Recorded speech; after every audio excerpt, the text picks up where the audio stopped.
and drift away.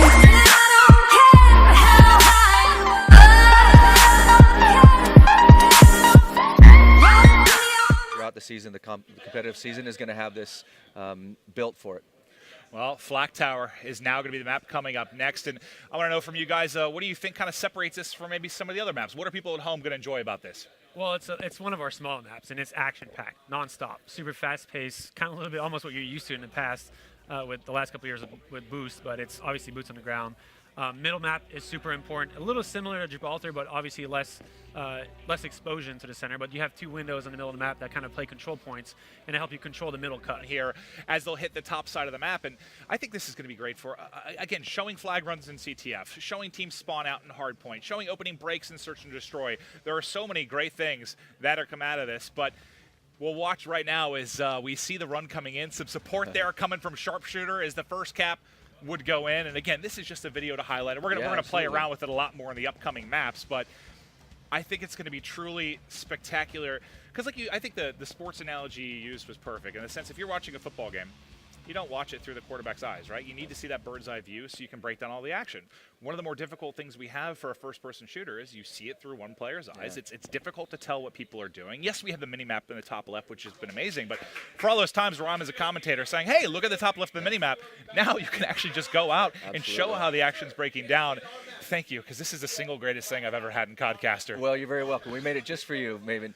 But no, really, I mean, our game is fast, right? Imagine football played at the speed of Call of Duty.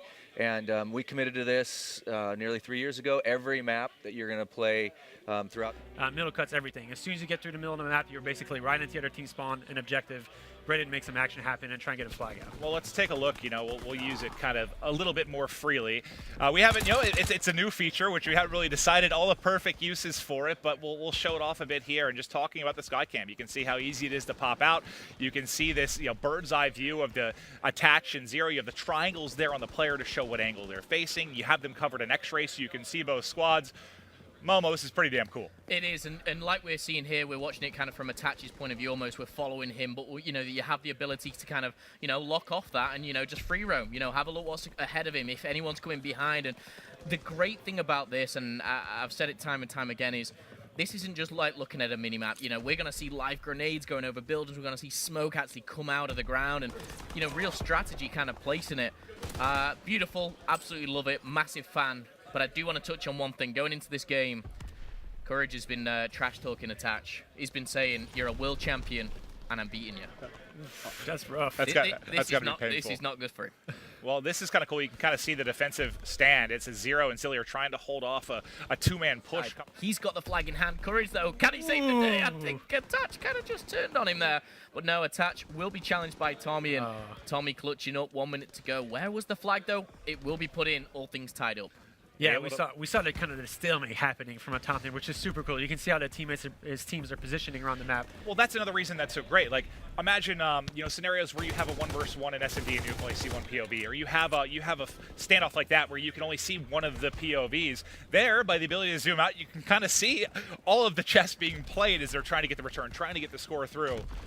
Very, very cool. And again, I haven't had to drive Codcaster the entire year, and I'm doing it today. So bear with me as I'm sort of getting back in the swing of things, and I have a brand new feature to use. But hopefully, you're seeing some of the great uses we'll have here for the Sky Camera.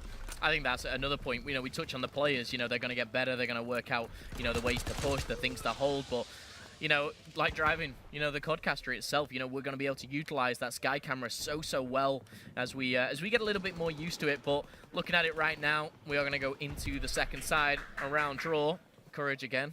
He seems very excited about that one. He's not winning, but he's happy. Well, you got to remember, you know, if you're new to Call of Duty Esports, you may not have seen this, but a couple years back, he had the opportunity to play in an all-star game with the pro players, and it was embarrassing. I believe that he only mustered up 1 kill across like 3 maps. There was a lot of trash talk towards Jack because he had a lot of confidence going into it. He was absolutely horrendous. So I think he's definitely trying to maybe prove himself a little bit here. To be fair, Jack's been playing a lot more Call of Duty since then. That's true. That's true. That's true.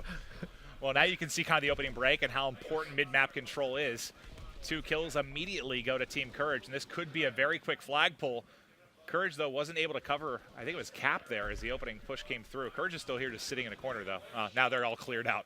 And you can see like the action is super fast. FLAK Towers is like one of our small maps, like I said earlier. It's super important for teams to constantly be maneuvering around the map, pushing those spawns as deep as they can, because you really don't have much room to kind of maneuver around once you don't get those kills, and you're not taking advantage of pushing forward. And they can come back right at you and overextend from those side spawns and get to your base really fast. Well, here, let's take a look at the push. You see 3 players from the first person's perspective on X-ray. 0, though, hitting from the other side. Let's kind of zoom it out and take a look at this push. Ooh, gets a kill. Courage turns around. See if he can make a play. They're trading kills, though. Can Silly make it? This is where... Ooh, it's a big kill by Silly. Normally, if a 2-to-1 game was happening and there'd be 10 seconds left, both teams kind of drop the controller because there's really no way to pull a flag and bring it back to your base in 10 seconds.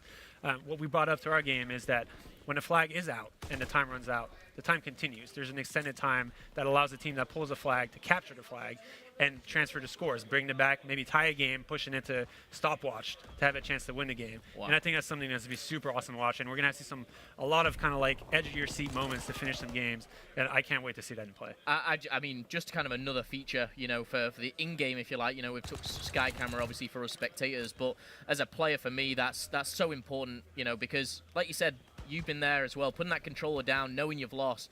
It goes down to that last second, you pull that flag, and it's now or never. You know, you've got to, you know, convert that one time. For me, I like it because it adds drama, right? It adds a sense of urgency. You know, you guys obviously brought Uplink into the fray back in Advanced Warfare. It's become one of the more entertaining modes, and I think this is just something that, yeah, adds a little excitement, a little drama to the end of rounds with CTF, which I think will always be a good thing.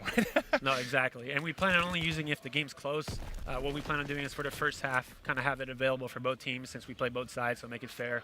And the second half, in this case, if Team Courage was to pull a flag out, and Team Visca didn't have a flag out, we'd probably just end the game because there's no point in kind of pushing the flag forward since the game's technically over. Here's a good example maybe of, and again, it's not currently in the build, this will be for launch, but in this situation, if 0 had this flag out, right, and there's 45 seconds left, if it hit 0, you'd have an extra 60 seconds to try and make a play, maybe tie up the game. Just to maybe break down an example where this could happen. How many times are you heartbroken as a player where you actually do get a flag out with like 15 seconds left, and you get it back to your base and you're like 3 feet away from capture, and the time runs out? That won't happen anymore. If you make the correct place to get a flag at a time, we'll have a chance to finish it off. It wouldn't happen here now, as they killed everybody and pulled the flag for the winning team. So it went from a good example to a pretty poor one as Team Courage dominates down the stretch. Courage with the dagger, 3-1. They're getting loud, and they've dominated yet another game. Just hearing Jack kind of trash talk, it's great. It's almost painful to hear, but, you know, he's having a good time, and I think it just really portrays that. I will say one of the things, looking back on the players, Tommy in particular, he came over and he said, I haven't had this much fun playing Call of Duty in years. And you know what? It's just good to kind of see that positivity from players like Tommy.